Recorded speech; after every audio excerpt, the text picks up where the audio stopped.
Olá pessoal, essa é a nossa primeira aula do curso Ideias Clínicas. Eu vou trazer aqui para vocês hoje a questão estrutural da dinâmica clínica. A primeira coisa que nós precisamos entender sobre a dinâmica psicanalítica é que existem duas formas. Existe uma forma equivocada e existe a forma correta de análise dentro do processo. A primeira é, nós não analisamos a fala. Essa análise da fala é uma análise equivocada. Nós analisamos a estrutura da fala, que são coisas muito diferentes. Eu vou explicar isso melhor para vocês. Se você analisa a fala, você está analisando questões conscientes. Você está analisando questões que estão sendo ditas de forma a utilizar as defesas do ego. Agora, se você analisa a estrutura da fala, você está analisando a demanda, aquilo que está por trás dessa fala, as características inconscientes que produzem essa fala. Ou seja, a fala, ela é produto de uma demanda inconsciente. Então nós vamos entender essa demanda através da fala e não buscar entender a fala. Eu vou dar um exemplo prático disso para vocês. Imaginemos a seguinte situação. Você está atendendo ali seu paciente e ele é do sexo masculino e está falando para você que ele estava brigando com a sua esposa. Tá, um exemplo. Aí esse paciente, quando ele está falando da esposa, você vai entendendo, de acordo que vão passando as sessões, ele vai trazendo evidências de que essa esposa, na verdade, ela representa a função materna dele, ou seja, a mãe dele. É só exemplo, tá? E aí, você vai observando que ela tem muitas características dessa mãe, e esse paciente em questão, ele também traz algumas características na fala dele de que essa esposa representa, na verdade, a sua função materna.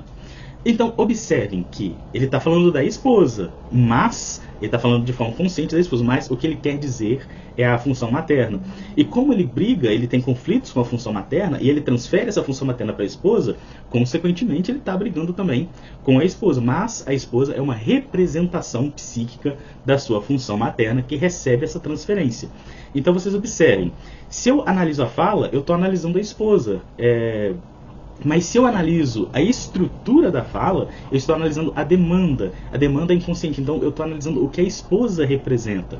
Então observem a diferença. Eu pego ali na fala os significantes, então eu vou lá e vou entender o que cada significante desse representa. Então isso é uma análise estrutural do discurso, que é o que é de fato a psicanálise. Agora, a análise da fala é uma análise intuitiva. Por exemplo, o paciente está brigando com a esposa.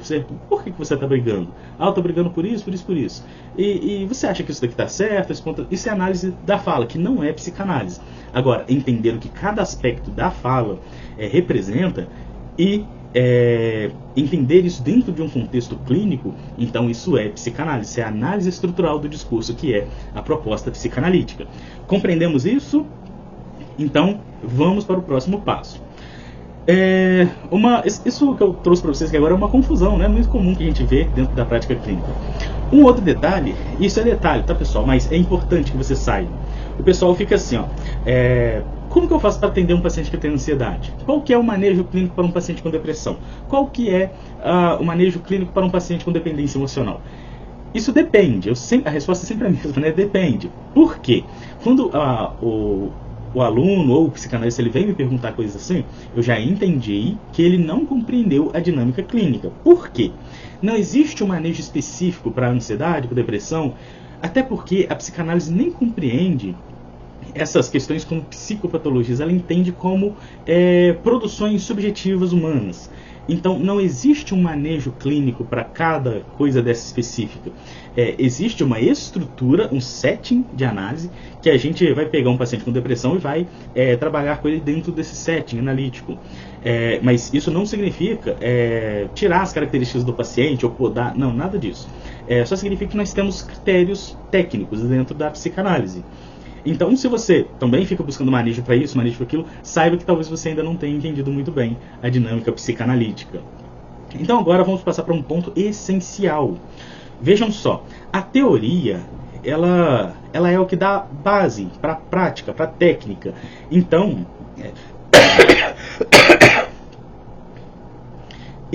toda a técnica ela vai ser fundamentada na teoria. E a teoria, ela se divide em duas partes. Uma é para entender aspectos gerais da estrutura psíquica, né, da psique humana, e a outra é para entender os fenômenos psíquicos que são conhecidos por outras vertentes como psicopatologias. Dentro da psicanálise, chamamos de sintomas, porque entendemos que aquilo que é conhecido como psicopatologia, ele é uma produção subjetiva humana. Então, existem essas duas questões, para entender aspectos gerais, o funcionamento geral, e para entender os fenômenos psíquicos que chamamos de sintomas. E aí, nós precisamos agora compreender também que se a teoria ela é baseada na técnica, e a teoria de um psicanalista é diferente da outra, logo, a técnica, né, também será diferente, é uma consequência. Então, nós precisamos entender que, então aqui nós temos um pilar, a teoria geral, ela vai ter dentro dela uma teoria para explicar o sofrimento psico-sintoma, e o sintoma ele vai produzir a técnica para uma tentativa de solucionar esse sintoma. Então nós temos esse tripé dentro da psicanálise. E lembrando, esse não é o tripé psicanalítico do processo de, entre aspas, formação. Aqui nós estamos falando de uma questão estrutural da técnica. Então, para que a gente então consiga entender a técnica de cada escola psicanalítica, nós vamos precisar entender como cada uma entende a formação dos sintomas. Vamos iniciar aqui com Freud, para que a gente vai trazendo clareza, né, ao longo dessas explicações. Para o Freud, a psicopatologia ela surge de um conflito interno entre o id e o superego, que ficam conflitando entre si, porque o id deseja, mas nem tudo que o id deseja pode ser realizado, porque tem muita coisa que seria errado, moralmente falando. Então o ego, ele reprime isso e fala, olha, isso é errado, não pode. E aí vem a segunda parte do ego e cria uma forma para que aquilo possa ser expresso, numa sublimação.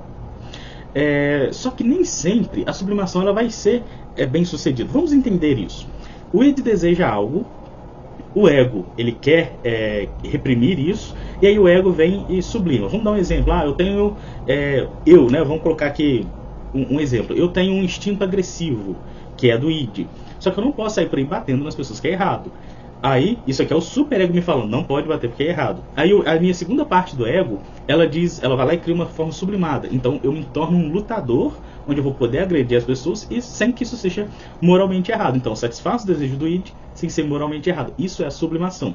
Só que muitas pessoas, a sublimação ela não vai ser o suficiente. E às vezes a pessoa nem vai ter essa estrutura egóica forte o suficiente para lidar com essas questões. E é aí então que vai surgir os problemas psíquicos. Esse conflito entre o id e o ego, ele vai ficar tendo um atrito sem que a segunda parte do ego consiga solucionar. Então, esse atrito, ele vai produzir as ansiedades, depressão, que são os rebotes, né, colocados pelo Freud. E tudo aquilo que está aqui no id são os conteúdos que vão sendo reprimidos, ou melhor, né, nem tudo que está no id é reprimido. Tem coisas aqui que fazem parte da essência humana, que já nascem com a pessoa, né, questões inatas. Então, o ego ele vai ficar reprimindo, o superego vai ficar reprimindo essas questões do ego e vai produzir, então, esse conflito interno. E aí nós precisamos aqui compreender que para o Freud, então, a psicopatologia é aquilo que foi reprimido e não pode ser expresso, não pode ser colocado para fora. Então, né, vamos pensar aqui. Se para o Freud é dessa forma, então a técnica dele também vai se formular a partir disso. E qual que era a técnica do Freud?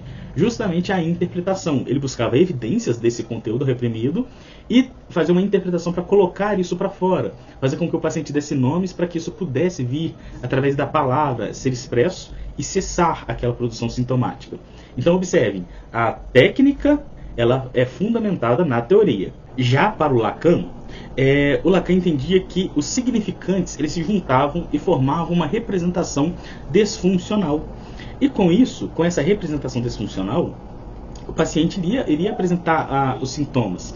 Só que o Lacan ele também compreendia que existia um distanciamento entre aquilo que é o eu e aquilo que é o outro. E esse distanciamento que ele chamava de hiato é uma distância, né? Para mim algo é isso, para outra pessoa algo é aquilo. Então tudo que vier do analista vai ser projeção. E o paciente não vai conseguir produzir algo satisfatório baseado nas questões do analista.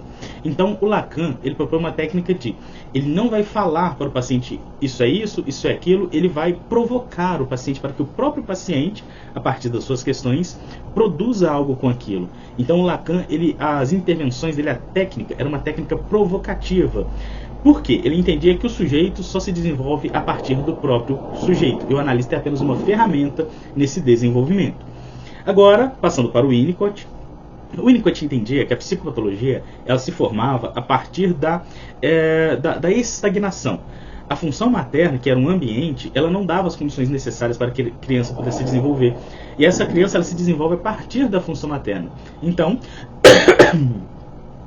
a consequência disso é que a criança vai ficar estagnada. E aí observe, né, tem uma situação aqui que eu não consigo lidar com essa situação.